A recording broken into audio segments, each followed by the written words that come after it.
Lyca production சுபாஷ் கரன் வழங்கும் super star Rajinikanth, Vishnu Vishal மற்றும் விக்ராந்த் நடிப்பில் டைரக்டர் ஐஸ்வர்யா ரஜினிகாந்த் தயாரிப்பில் இசை புயல் ஏஆர் ரஹ்மான் இசையில் உருவாகியுள்ள லால் சலாம் திரையரங்குகளில் வெற்றிகரமாக ஓடிக்கொண்டிருக்கிறது. அமைச்சர் ரகுபதி செய்தியாளர்களை சந்தித்து வருகிறார். அதன் நேரலை காட்சிகளை பார்க்கலாம். மனசாட்சிக்கு விரோதமா இருக்கு, நான் வரலைன்னு இருந்திருக்கலாம். ஆனால் நாங்கள் ஜனநாயகத்தை மதிப்பவர்கள், மாண்புமிகு முதலமைச்சர் அவர்கள் எந்த கருத்து வேறுபாடு இருந்தாலும் கூட ஆளுநர் என்கின்ற அந்த பதவிக்கு ஜனநாயகத்திலே நாம் உரிய மரியாதையை தர வேண்டும் என்று மதிப்பு கொடுக்கின்ற முதலமைச்சர் தமிழகத்தில் இருக்கிறார் என்கின்ற காரணத்தாலே தான் இன்றைக்கு இத்தனை நிகழ்வுகளையும் நாம் இன்றைக்கு தாங்கிக் கொண்டிருக்கிறோம்.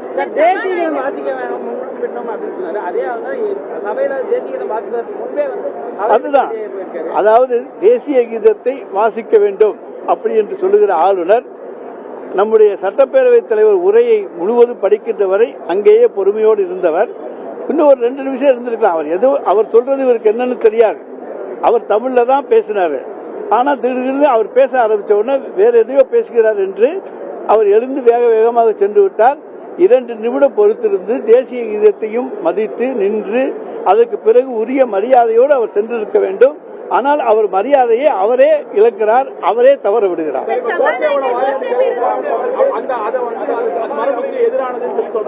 மாண்புமிகு தமிழ்நாடு முதலமைச்சர் அவர்கள் அது குறித்து நிச்சயமாக அவை குறிப்பிலிருந்து அதை எடுப்பதற்கான உரிய நடவடிக்கைகளை எடுத்திருப்பதாக ஒரு தகவல் இருக்கு.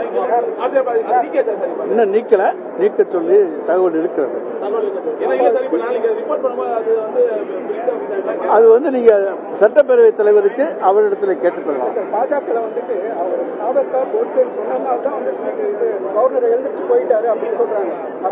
ஏங்க சாவர்கர் கோட்சே என்ன இன்னைக்கு நீங்க என்ன பாத்துக்கிட்டே இருக்கீங்க? அவங்களுக்கெல்லாம் தானே விழா கொண்டாடிக்கிட்டு இருக்கோம். மற்ற ஒன்றிய அரசு அதை அங்க சொல்ற போது அவர் சொல்லி இருக்காரு. அது சபாநாயகருடைய கருத்து, அதை சொல்லி இருக்கிறாரே தவிர அது வேற ஒன்றும் கிடையாது. இப்ப அவர் சபாநாயகரே சொல்லியிருக்கார். அது அவை குறிப்பிலிருந்து நீக்கப்பட்டிருப்பதாக சபாநாயகரே சொல்லிட்டார். அந்த பிரச்சனைக்கு முற்றுப்புள்ளி வச்சாச்சு. இவர் வாசிக்கவே இல்லை. அவர் 2 நிமிஷம் வாசிச்சாரு, இவர் வாசிக்கவே இல்லை. அதைத்தான் சொல்றேன், தென் மாநில ஆளுநர்களுடைய திருவிளையாடல்கள் அப்படின்னு சொன்ன முதல்ல அதுதான்.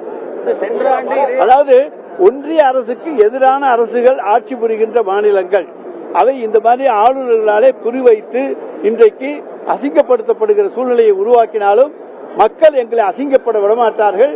சட்டத்துறை அமைச்சர் செய்தியாளர் சந்தித்த அந்த காட்சிகளை பார்த்தோம். தொடர்ந்து பார்க்கலாம். லைகா புரொடக்ஷன் சுபாஷ் கரன் வழங்கும் சூப்பர் ஸ்டார் ரஜினிகாந்த், விஷ்ணு விஷால் மற்றும் விக்ராந்த் நடிப்பில் டைரக்டர் ஐஸ்வர்யா ரஜினிகாந்த் தயாரிப்பில் இசை புயல் ஏஆர் ரஹ்மான் இசையில் உருவாகியுள்ள லால் சலாம் திரையரங்குகளில் வெற்றிகரமாக ஓடிக்கொண்டிருக்கிறது.